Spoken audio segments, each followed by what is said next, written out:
Welcome to Money RX for CRNAs. Investing in your future is important, but today I am going to share the surprising truth about when you should actually stop saving for retirement. Hey everybody, I'm Brett Fellows, certified financial planner, and I'm here to teach you what you need to know to get the most out of life with your money. Now, there's no shortage of headlines about how Americans are undersaved for retirement. And that's true. But here's what isn't talked about. What happens if you never stop saving? For many high-income CRNAs, oversaving can quietly cost you in ways you may not realize, like less time, fewer experiences, and missed opportunities with your family. So in today's episode, I'm going to show you the signs it's time to stop saving and start spending with confidence so you can live life fully now and retirement.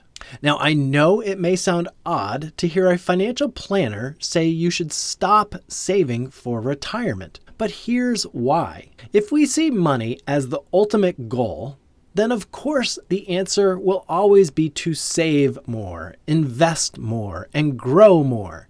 There's no finish line.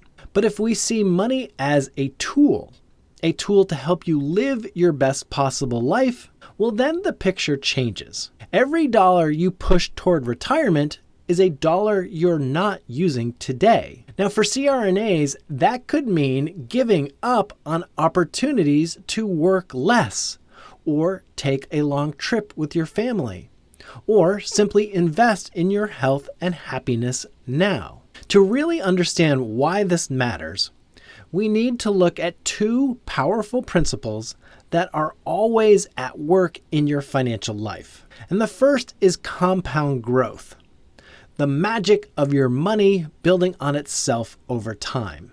The second is opportunity cost, the trade-offs you make when you choose one use of money over another. In today's episode, I will break down both of these principles in plain English, and then show you how they tie back into having a plan that tells you when it makes sense to stop saving for retirement and start enjoying the fruits of your work. So the first principle is compound growth. When you first start saving for retirement, most of the heavy lifting is on you.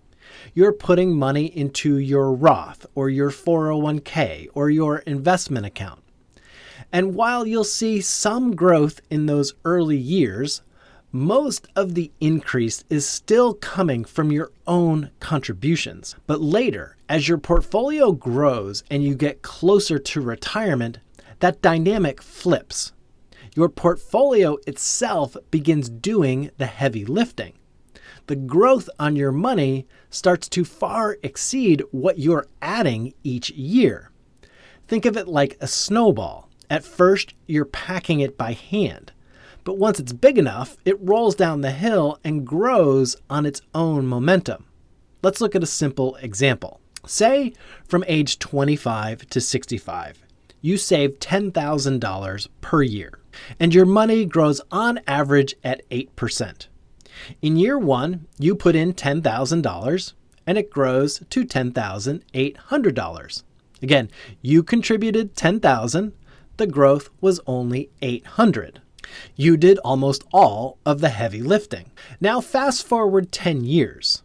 Your portfolio is about $144,000. Now you're still putting in $10,000, but the growth that year is now about $11,500. Suddenly, the growth is matching your own contributions. Now jump to 20 years in. Your portfolio is about $457,000. Your $10,000 contribution is still the same, but growth that year is $36,500. So growth has completely overtaken your contributions. That is the magic of compound growth.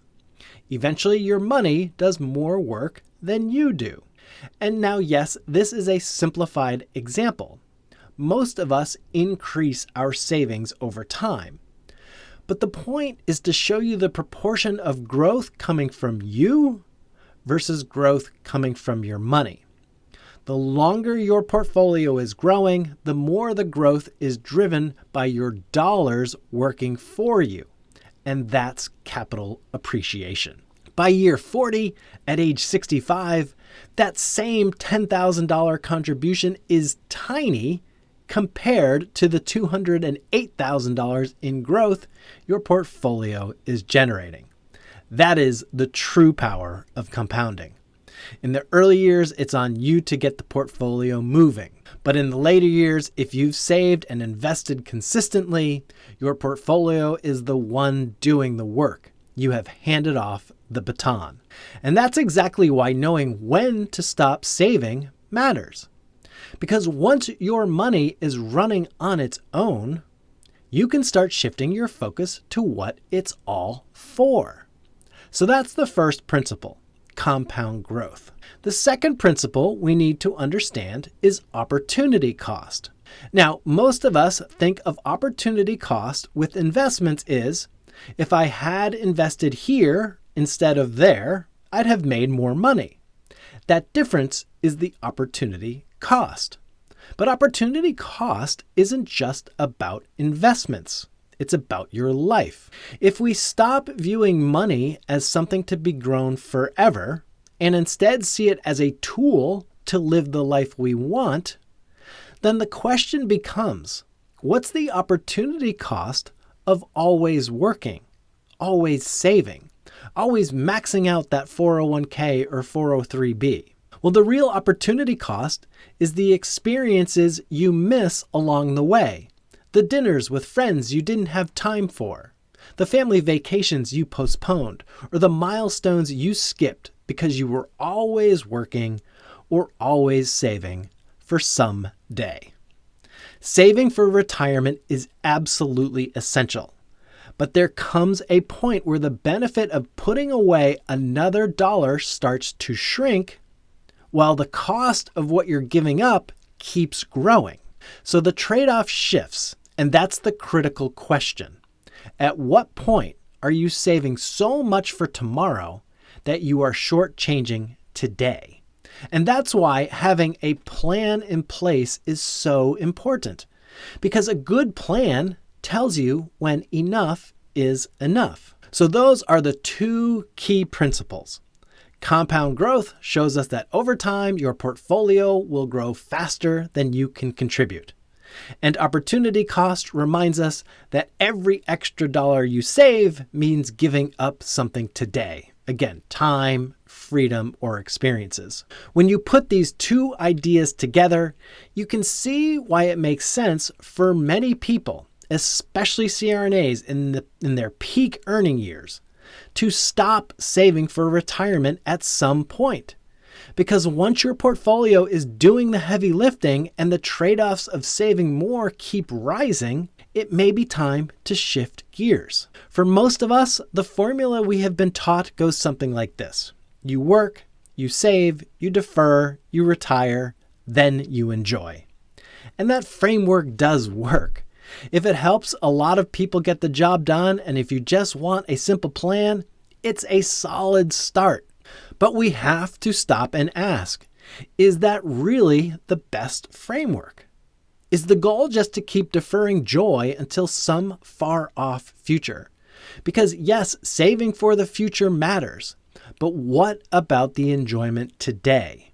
What about the opportunity cost of all the experiences you are missing right now? Again, the trips, the dinners, the moments with family, the things you can never get back later. When we really think about it, why are we saving and investing in the first place? It's not just to grow money for the sake of it. We are saving and investing for future consumption, meaning future spending, future experiences, our future lifestyle. So the goal isn't to build the biggest portfolio in the world. It's to build the portfolio that supports the life you want. So if the whole purpose of investing is to fund future enjoyment, what is the point of doing it endlessly if you're already on track for retirement, but missing out on the enjoyment, the experiences, and the memories you could be making right now. So let's bring these two ideas together: compound growth and opportunity cost. Why do they matter? Because the power of compound growth shows that in the latter years of your career, if you've been saving and investing consistently, your portfolio is doing most of the legwork. I see this all the time with CRNAs who are just a few years away from retirement. They're maxing out both Roth IRAs, both 401ks, and putting more into their brokerage accounts. And I'll say to them, you are saving a lot, but look at how much your portfolio is always growing on its own. And in many cases, even if they stopped saving tomorrow, their portfolio would still continue to grow. And in some cases, could already sustain the lifestyle they want. That's the crossover point. The moment when your portfolio becomes sufficient to fund what matters most, your ability to live comfortably, spend time with the people you love, and do the things you care about. So the real question isn't how much should I save or how much more should I save?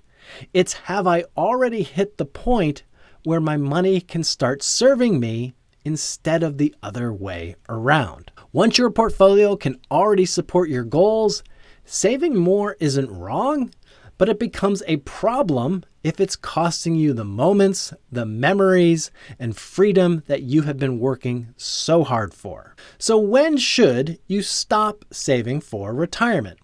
Now again, I know it sounds odd to hear a financial planner say that, but there are many times I have told clients exactly that. There are a few key situations where it definitely makes sense. The first is when you're already in a position to retire. Maybe you're still working, maybe you want to keep working, but you've reached that point of financial freedom where even if you stopped saving today, your portfolio could support you, your family, and maybe even the next generation. At that point, continuing to save isn't wrong, but it can start costing you something more valuable: your time, your freedom, the ability to do the things you want to do today in this chapter of your life that you'll never get back. The second instance when it's okay to stop saving for retirement isn't necessarily when you already have enough, but when you're on track to have enough. Now that might sound like the same thing, but here's what I mean. Let's say you're 55 years old today and you're planning to work until age 62.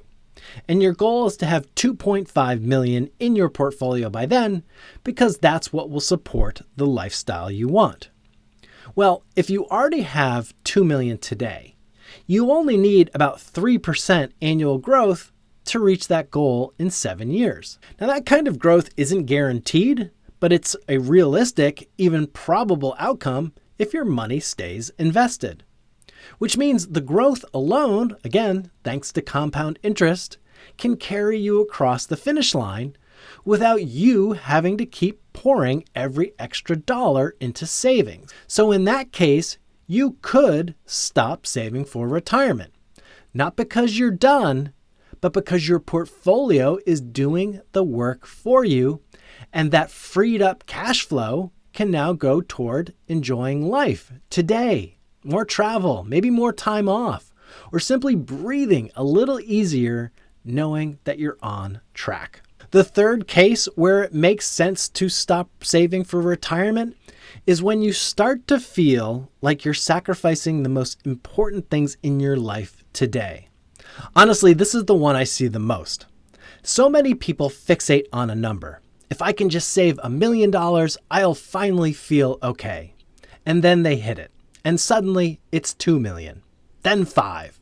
And they keep saving, keep investing, and eventually realize that it's anticlimactic. Because it was never really about the number. It's about that feeling that there's never enough. The danger is if you play that game too long, regret starts to creep in. You start thinking, what did I miss along the way? You hit every target, but the goalpost just kept moving. So instead of chasing a bigger number, what if you focused on a bigger life? What could you do with your money today, with your family, your friends, your time, or the causes that you care about if you're already in a good position to retire? Because once you reach that point, again, the real question isn't about how much more can I save? It's how much more life can I live? Now, the fourth instance when it makes sense to stop saving for retirement is if legacy goals aren't really important to you. Now, I completely understand if you're someone who says, Brett, I want to leave something behind for my family, or I want to support causes and charities that I care about, and that is wonderful. Not everything is just about retirement or personal spending.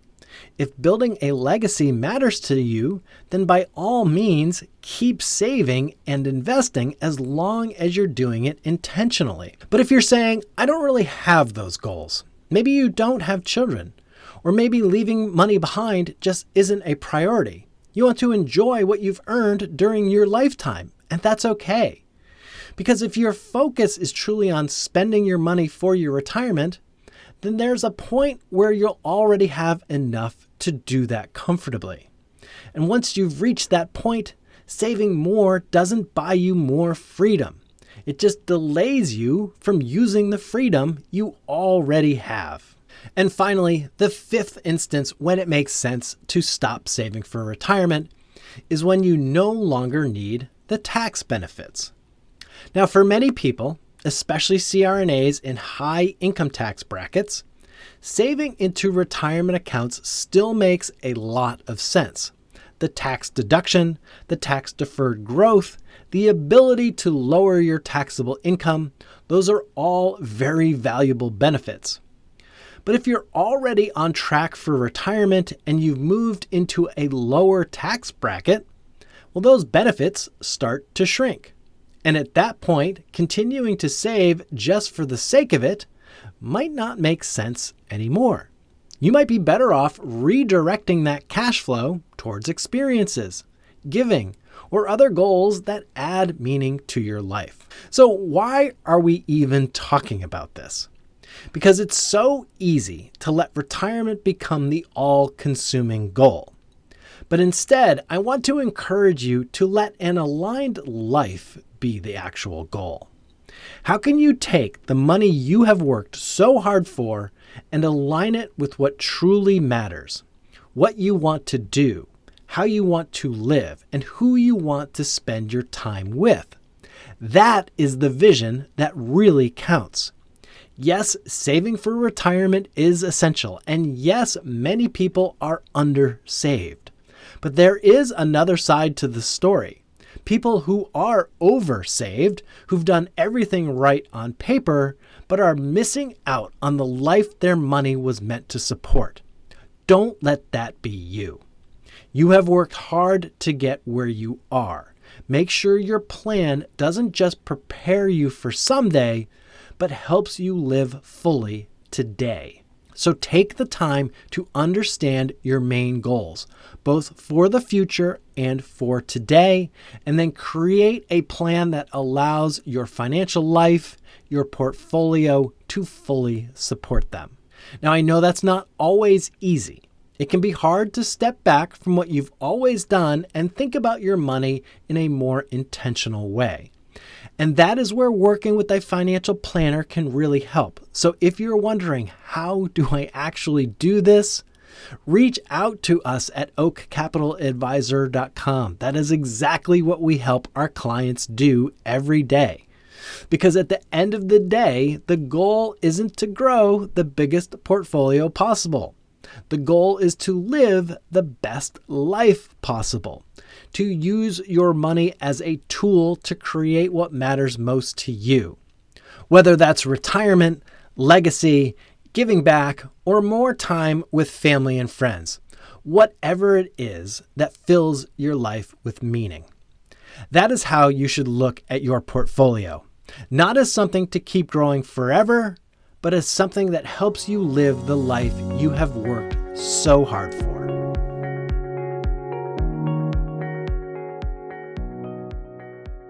This podcast is for informational and entertainment purposes only. It should not be relied upon as a basis for investment decisions.